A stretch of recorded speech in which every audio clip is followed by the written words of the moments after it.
Hi, my name is Jamani Severson Long and I'm the Education Manager at Cincinnati Opera. Today I want to read you the story of Opera Cat, written by Tess Weaver. This is a story of a very special cat with a very special ability. Typically, when we think of opera singers, we think of humans who can sing very beautifully. But have we ever heard of a cat singing? This tells the story of Alma the cat and her journey to being an opera singer. Opera Cat is a part of our Opera Storybook Hour series, which we bring to schools all over the tri-state area. Opera Cat is recommended for kids K through 3rd grade. Following the story, be sure to check out our other links, which has more content for Opera Cat. There you'll be able to find our opera teaching artist, Heidi Miller, sing a song, and she will be accompanied by Elena Koladova.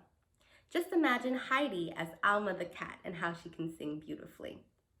Following, please also check out the links with worksheets related to the storybook.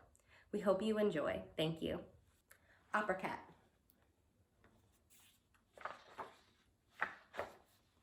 Opera Cat by Tess Weaver, illustrated by Andrea Wesson.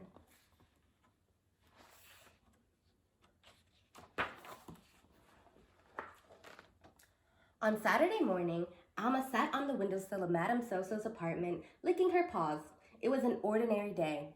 Alma looked out at Milan and noticed ordinary things.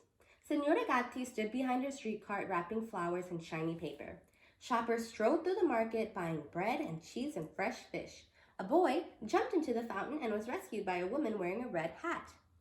Alma wished she could jump down from her windowsill and explore the city, but her window was much too high, and Madame Soso never took her out. Alma rubbed her cheek against the glass and sighed. Another ordinary day. Or was it? Here came Maestro walking toward the apartment to prepare Madame Soso for the opera performance. Maestro came every afternoon, but this time he was carrying roses.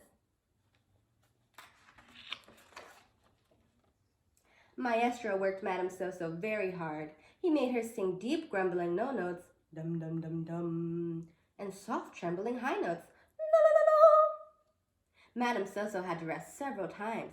She sat on the sofa fanning herself with magazines while Maestro spritzed her throat with mineral water. When they finished, Maestro kissed Madame Soso's hand and called her Clara. This was Alma's favorite part. She always peeked from behind the curtain to see the kiss.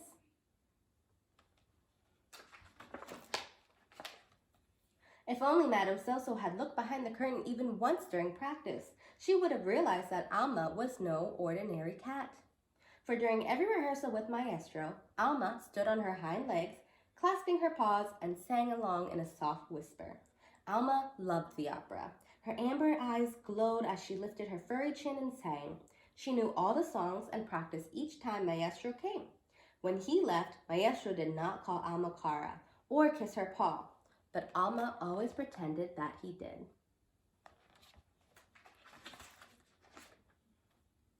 After dinner, Madame Soso began to prepare for the night's performance. She took a long bath, curled her dark, thick hair, put on shoes that made her look very tall, and began to sing in front of a gold leaf mirror. La la la la, she tried, but this is what came out. La, la, la, la. Her voice was cracking like an eggshell.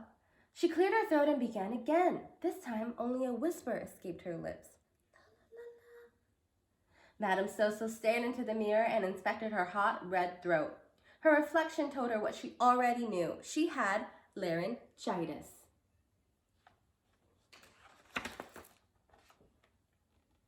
Madame Soso tore at her hair and paced the room. She drank a cup of hot water and a cup of cold. She gargled salt water and stamped her feet. When she cried, enormous tears the size of coins dropped from her eyes.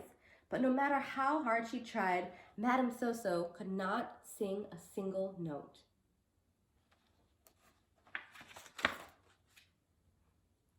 Alma, being the kind-hearted cat, could not bear to see Madame Soso in such agony. She leapt onto the marble tabletop and stood on her hind legs and began singing. This was the first time Alma ever dared to sing out loud. Her velvety voice filled the room with music. Madame Soso lifted her head, blinking, her eyes as if waking from a dream. Alma continued to sing. What a voice! It was the voice of an angel, the voice of the stars and the moon, the oceans and the forest. Madame Soso had never heard anything so lovely, so beautiful. so much like her own.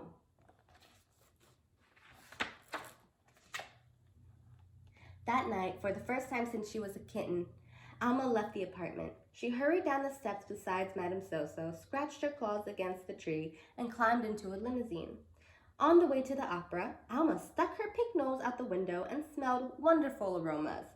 Daisies and roses, mud and motorcycles, pizza cooking in brick ovens, water spraying from the fountains, and all sorts of cats and dogs and people.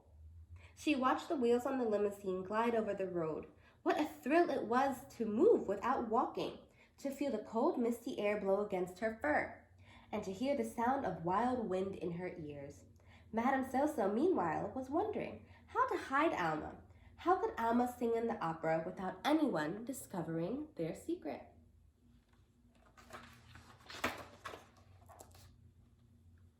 In her dressing room, Madame So-So tried hiding Alma under her dress, behind her back, tucked in a pocket. Finally, she practiced walking. Finally, she put Alma on top of her head. She practiced walking, and Alma practiced holding on without using her claws.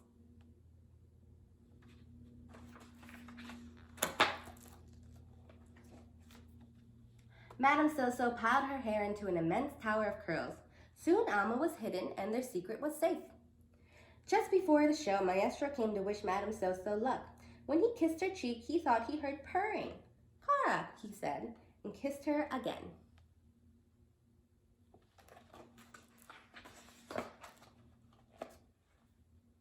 Hiding in Madame So-So's thick hair, Alma watched the heavy stage curtains open. She heard the sound of trumpets and violins, of drums and clarinet. She and Madame So-So moved into the spotlight. Then Alma heard the sound of applause, echoing the beat of her happy heart. Madame So-So opened her mouth and touched her hair. Alma began singing. What a voice! The audience was mesmerized. Maestro looked up from his music, thrilled by the angelic sound. He blew kisses to Madame So-So and waved his conductor's baton with passion.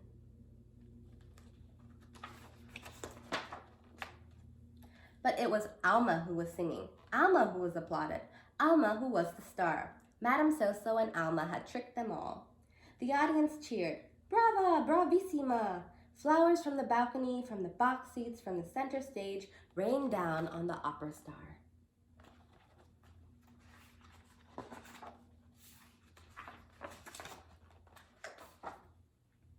As Madame So-So bowed before the crowd, her magnificent tower of hair began to tremble and shake. Alma slipped forward, then back, finally tumbling out in a long lock of hair, landing just behind Madame So-So's right shoe. No one saw the little cat, but Madame So-So felt her there, hiding behind her dress. She lifted Alma out onto the spotlight and kissed her. The audience was amazed to see Madame So-So take her final bow with a cat in her arms.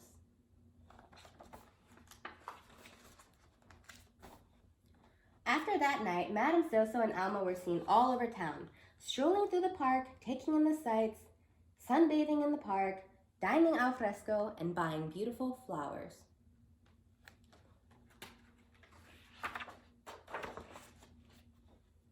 And though Madame So-So soon recovered from her sore throat and sang divinely, Alma attended every opera, just in case. The end. Oh,